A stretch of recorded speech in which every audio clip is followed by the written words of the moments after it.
नमस्कार साथियों, एक बार फिर मैं आपके सामने प्रस्तुत हूं एक ऐसे विषय के ऊपर चर्चा करने के लिए जिस विषय के बारे में शायद हमारे उत्तराखंड में जो हमारे उपनल कर्मचारी संगठन है या उपनल कर्मचारी मैं बोलूंगा जिनको नहीं पता है। वो विषय है सुप्रीम कोर्ट में जो अभी हाल फिलहाल में इतना अच्छा ऐतिहासिक निर्णय आप सबके लिए हम सबके लिए आया है।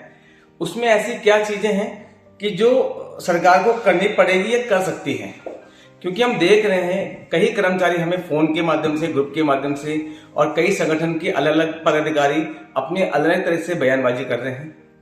बयानबाजी इस तरह की कर रहे हैं कि इसमें जो एक जिक्र आ रहा है, मैं एक मुद्दा बता देता हूं कि इतने कर्मचारी नहीं है, 25,000 कर्मचारी नहीं है, 22 नहीं है, इतने हैं 10 वाले हैं या 5 वाले हैं, ये चीज।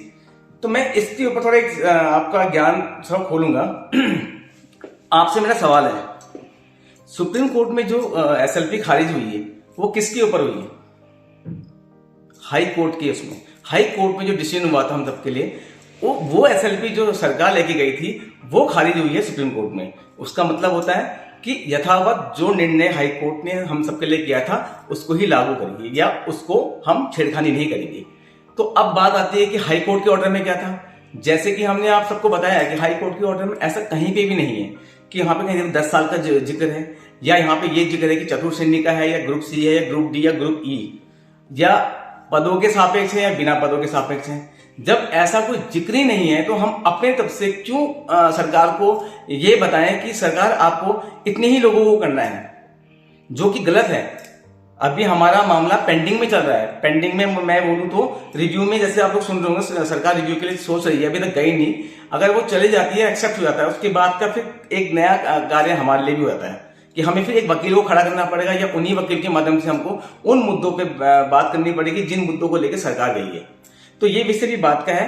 पहला विषय हम अपने हिसाब के कर्मचारियों से मैं उनको आगाह करना चाहूंगा कि वो ऐसे बयानबाजी अपने जो भी नेता लोग हैं या कहीं पे न्यूज़पेपर में है या ग्रुप में है, चैनल है, कहीं पे भी ऐसा ना दीजिए, क्योंकि जो चीज है ही नहीं हम उसको अपना जबरदस्ती क्यों सरकार को बता के करवा दें, क्योंकि ये मामला बड़ा संगीन है, बड़ा नाजुक है। इस चीज को आप ऐसा मत सोचिए कि हाँ ये इसके लिए होगा उसके लिए होगा। अरे मेरा क्या जाता है, मैं तो ये बोलता हूँ कि तो सुप्रीम कोर्ट ने जब सुप्रीम कोर्ट ने ही इस चीज को बोल रही है, वही कह रही है हाई कोर्ट के डिसीजन को लागू करिए, तो आप मैं क्यों बोल रहे हैं कि आप चतुर्थ श्रेणी वालों को लो ना लो, इनको लो, 10 वाले को दो, 5 वाले को या प्रोजेक्ट वालों को लो या ना लो। अरे भाई सरकार की जिम्मेदारी है, सरकार ही करेगी। ये सरकार की सरदर्दी है, हमारी सरदर्दी नहीं है। हमने तो ये पहले भी नहीं कहा था कि 10 साल वालों को करो नहीं करो। ये तो बात तब आई थी जब संविधान नियमावली के में संविधान जो और भी लोग थे उनको शामिल करने की बात आई थी, तब हम लोगों ने भी इसमें अपना वो इंटरवीन किया था और ये कहा था सरकार को कि सरकार हम भी उपनल कर्मचारी है, हम भी इतने साल से काम कर रहे हैं, तो हमें भी 10 साल के अंदर लिया जाए। हमने ये हमने तब बोला जब सरकार की तरफ से ये चीज आई थी। लेकिन अब जब सुप्रीम कोर्ट से क्लियर का डिसीजन आ गया है तो हम क्यों अपने आप से बताएं सरकार को कि 10 वालों को लो या 10 वालों से कम वालों को ना लो। हम कौन होते हैं? अरे मेरा बात चले, हम तो चाहते हैं पीआरडी वाले हैं, आउटसोर्सिंग वाले, सबको लो, सबका राइट बनता है। उनका भी जीवन उतना महत्वपूर्ण है, उनकी भी लड़ाई इतनी महत्वपूर्ण है जितनी हमारी है। तो ये विषय हमारा तुम्हारा नहीं है, ये सरकार को करने दो, सरकार ही करेगी। कैसे करती है वो उनका है, क्योंकि अब ऐसा सरकार को पता नहीं था कि एकदम से इतना बड़ा डिसीजन आ जाएगा, एक ही सुनवाई में खारिज हो जाएगा, तो वो सरदर्दी उनके लिए है।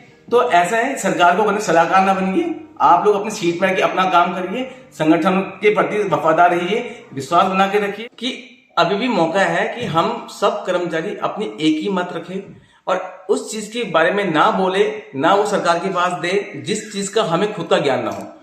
क्योंकि इस तरह की आधी अधूरी जानकारी कहीं ना कहीं हम सरकार को ऐसी जानकारी देंगे तो सरकार के दिमाग में उल्टी चीज जाएगी, अब वो इस तरह की चीज कर सकती है, जो कि पॉसिबल तो नहीं है। तो मैं यही कहना चाहूंगा, सबके सब विश्वास बनाए रखिए, संगठन के ऊपर, हमारे ऊपर, अपने ऊपर विश्वास बनाइए और गलत बयानबाजी का खंडन भी करिए ग्रुप में अगर कोई आपको लगता है कि इस चीज का नहीं होना चाहिए। और साथ में आप उनको, जिसने ये बयानबाजी थी उनको ही फोन के माध्यम से उनको ही बताइए कि ये चीज ऐसे क्यों आ रही है, क्योंकि सरकार का काम है, सरकार ही जाने, सरकार ही करेगी। उसके बाद हम देखेंगे कि हमें क्या करना है। फिलहाल अभी मैं अपनी बात को यहीं पर समाप्त करता हूँ। धन्यवाद। जय उत्तराखंड, जय